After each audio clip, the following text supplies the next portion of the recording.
Na planini nad Podbočjem poklon žrtvam ustaškega pomora. Končno otroško igrišče v Trebnjem. Nogometaši Krke prepričljivo boljši od Belokrancev.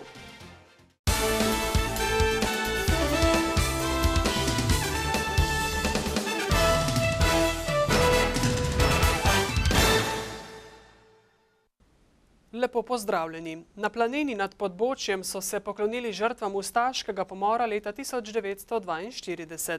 Proslave v spomin in opomin se je udeležilo veliko ljudi. Slavnostni govornik pa je bil poslanec Državnega zbora Matjaž Han. Planina leži tik ob hrvaški meji, zato je bila med vojno izpostavljena krutemu ustaškemu divjanju. V 2 dneh so pobili 36 moških in fantov, vas pa požgali. Takrat sem bila stara samo 8 dni, vendar po pripovedovanju mame in vseh ostalih sem to tudi pozneje tako globoko doživljala, kot da bi bila takrat že odrasla in bila prisotna. Mir je ponovno prinesel harmonijo sobivanja ljudi na obeh straneh meje.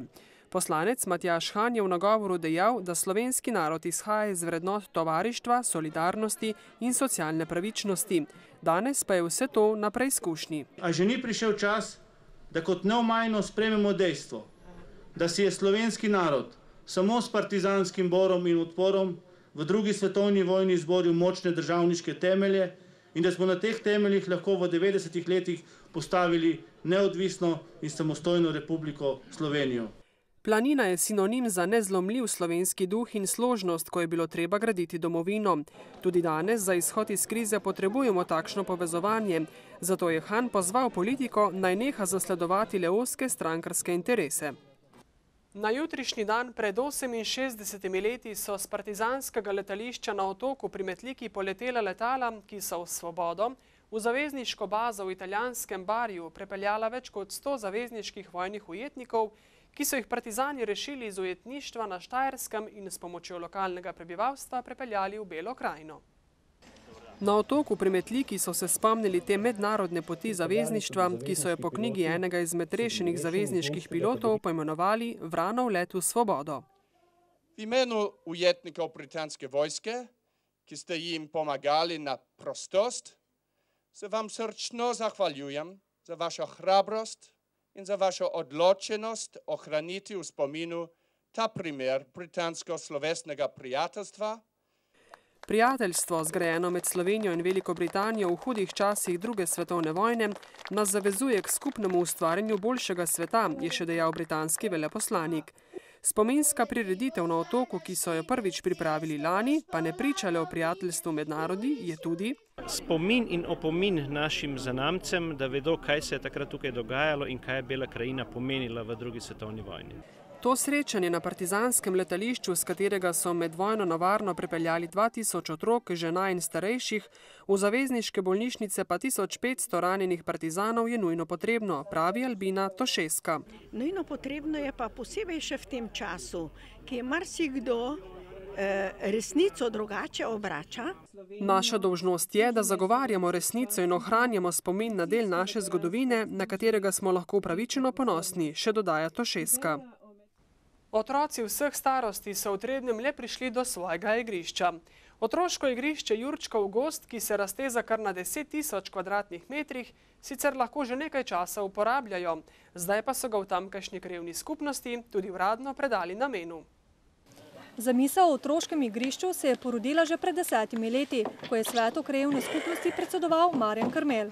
Potem smo skupaj s pomočjo občine Trebnje in gospo Marijo Starc, ki je zelo nam pomagala, pridobila to zemljišče od sklada kmetijskih zemljišč, da se je prepisalo občino kot lastnika in potem se je v naslednjem mandatnem obdobju v času gospoda Petra Agniča začel pridobivati gradbeno dovoljenje.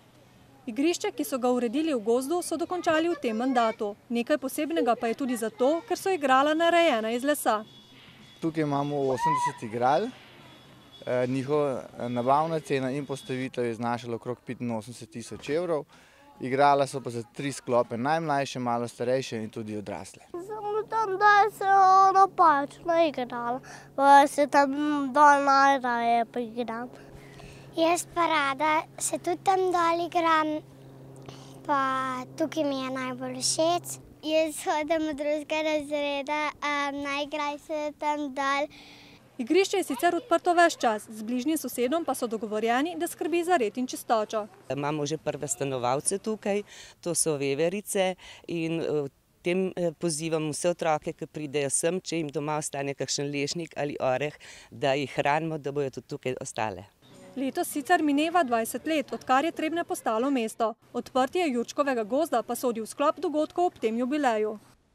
Na festivalu Stična mladih, tokrat že 31. po vrsti, se je izbralo nekaj več kot 5000 udeležencev. Mladinski festival z najdaljšo tradicijo je tokrat potekal pod geslom Veselite se v Gospodu zmeraj. Organizatorji želijo prek festivala doseči 3 stvari. Prva je ta, da mladi izkusijo skupnost, povezanost in prijateljstvo. Drugo je, da doživijo ob programu, delavnicah, različnih oblikah druženja, bližino Boga. In tretja stvar, ki nam je zelo pomembna, je pa ta, da to izkustvo lahko živijo tudi v svojem vsakdanjem okolju. Kot sem že rekel, na vsakem koraku slišimo same problemi, same krize, tu pa najdejo mladi ravno v Jezusu Kristusu in povezanosti z njim, to se pravi moče naše vere, resnično odgovor in tudi motivacijo za alternativo, za drugačen način življenja, s tem pa tudi za svetlo prihodnost nas in tisti, ki prihajajo za nami. Za mlade so pripravili bogat program in različne delavnice. Leče nas to, da nas je večina tudi animatorjev in je v Stični pač prijetno, ko si lahko ti animiran enkrat po dolgem času in ne samo da druge animiraš ves čas. Pa tudi ta vsa množica okoli, ne pa vsi mladi, to je pač neka druga energija. To doma, ko sem tako zvedel, ker takrat nisem bil še dovolj star za take stvari. Smo se nam prišli čistiti. Stična mladih sicer ni enodnevni dogodek, je projekt, ki ga več kot 250 mladih prostovoljcev pripravlja skozi vse leto. Poleg tega bodo dogodek v manjši obliki ponovili na 3 različnih koncih Slovenije. In pa tudi na spletnih straneh Stične mladih omogočali gradiva, materijale, s katerimi bodo mladi izkušnjo, ki so jo doživeli tu v Stični, lahko prenašali v svoje vsakdanje življenje. Letošnja novost je bil prispevek za organizacijo. 20% zbranega denarja bodo namenili za pomoč 6 družinam v stiski. Park Liga kot enodnevni športni praznik v športnem parku Loka z izborom raznolikih športov zadovoljuje amaterski način ukvarjanja s športnimi dejavnostmi in predstavlja edino novomeško prireditev, ki povezuje šport z dobrodelnostjo. Prireditev že vrsto let zapovrstjo prireja Društvo novomeških študentov, letos pa jim žal ni uspelo izpeljati programa v celoti. Ja, v bistvu vreme nam je letos kar malo zagodilo. 2 dneva nazaj smo mogli odpovedati veslanje, ker je premočen tok reke Krke. Danes pa zjutraj, v bistvu, ko so prišli postavljati, je še dež padal, tako da so mogli te ekipne športe, košarko, odbojko pa nogomet odpovedati. Najverjetneje bomo pač naredili nek nadomestni termin, sem se moramo še z ostalimi temi športnimi društvi slišati. Vsakoletni vrhunec predstavlja Park Tek, kjer se na 10-kilometrski progi pomerijo tekači vseh starosti. Tokrat so mesec dni pred samim tekom potekali tudi treningi. Ta ideja je bila v bistvu na enem sestanku pred Park Ligo, Park Tekom in rekli smo, da bi bilo zelo fajn neke priprave organizirati, ker tisti rekreativni, recimo, ki ne tečejo neprestano, je kar malo problem preteči 10 kilometrov. S temi pripravami smo pa probali tudi navdušiti jih za tek. Pričakujemo, da bo vsako leto raslo in to tako je pač naprej. Tudi leto se je že s predprijavami videlo, tako da tudi pričakujemo okoli 150 tekačev. S tem bi lanska številka še malce dvignili, je pa tudi v bistvu za prepoznavnost tako projekta, kot društva in pa Novega mesta, to super. Svojo ljubezen do teka, na krajših razdaljah seveda, pa so dokazali tudi otroci. Na drugem kolesarskem vzponu na Krašni vrh, najvišje ležečo vas v Metliški občini, se je za pokal Metliške Črnine potegovalo 97 kolesarjev iz različnih koncev Slovenije. Na 9,5 km dolgo pot so krenili v središču Metlike, tekmovanje pa se je začelo na letečem startu pri odcepu za Slamno vas. Skoraj 8 km dolg vzpon na Krašni vrh z višinsko razliko 290 metrov je s časom 17 minut in 25 sekund prvi prevozil Primož Roglič iz kolesarskega društva Rog, ki pravi, da je proga kar težka. Je težka, mislim, zato kogar je najtežji del je na koncu, tako da ponavadi vsi utrujeni pridejo tja. Težko je, no, ni lahko, če bi rekel, da enostavno ni. Le 21 sekund je za Rogličem zaostal Gregor Lah iz Novega Mesta. Še 9 sekund več pa domačin Uroš Brinc. Ja, najtežji je bil klanc. Primož še močnejši je bil in nisem mogel nič, tako da zmagal je najboljši. Nekako je pri koncu moje sezone, tako da sem že malo izven forme. Nisem planiral formo nekako za ta krašni vrh, je bila bolj osredotočena na avgust. Tako da sem že izčrpan dost, da ni ostalo kaj dost še energije za domačo dirko. Med ženskami je klance najhitreje premagala Alenka Novak iz kluba Polet Garmin, ki je za pot potrebovala 20 minut in 54 sekund. Na drugo mesto se je uvrstila lanskoletna zmagovalka Vida Cegler iz Ivančne Gorice. Tretja pa je bila Marta Ivanušič iz domačega kolesarskega kluba Metliška Črnina. Ja, vsekakor zelo lep vzpon, zelo lep. Ja. In zelo dobra organizacija. Tako progo kot organizacijo vzpona so pohvalili tudi drugi kolesarji, še posebej tisti, ki so se kolesarskega vzpona na Krašni vrh udeležili prvič. Ja, tako, to me veseli, ker bi radi, da dirka postane slovenska tudi, se pravi zastopana iz vseh naših regij, tudi iz tujine. Letos pogrešamo kolesarje iz sosednje Hrvaške, ker imajo oni svojo dirko, ampak so obljubili, da naslednja leta pridejo. V drugem krogu prve NLB Leasing lige so se dolenjska in posavska rokometna moštva dobro odrezala. Sevničani so v domači dvorani s 24-23 ugnali Ormožane, Krkaši so bili z enakim izidom boljši od Izolanov, Krško in Ribnica sta se razšla z neodločenim izidom 33-33. V Trebnjem pa sta se pomerila domači Trimo in Grosupeljski Sviš. Prve zmage v letošnji sezoni so se s 34-29 veselili Trebanci.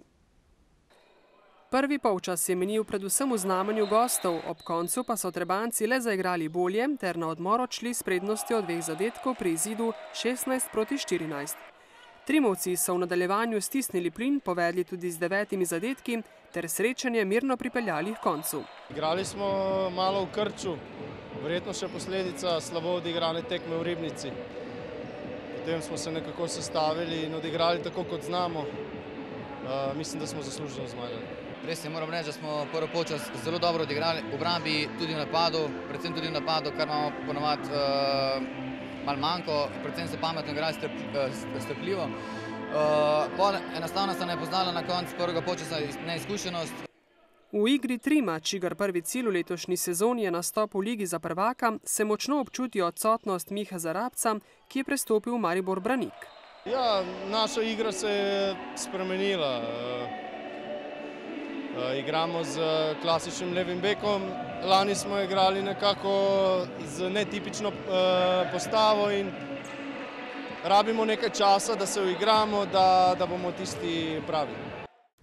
Še na nogometne zelenice. V drugi slovenski nogometni ligi sta se v dolenjsko-belokranjskem derbiju pomerili moštvi novomeške Krke in črnomaljske Bele krajine.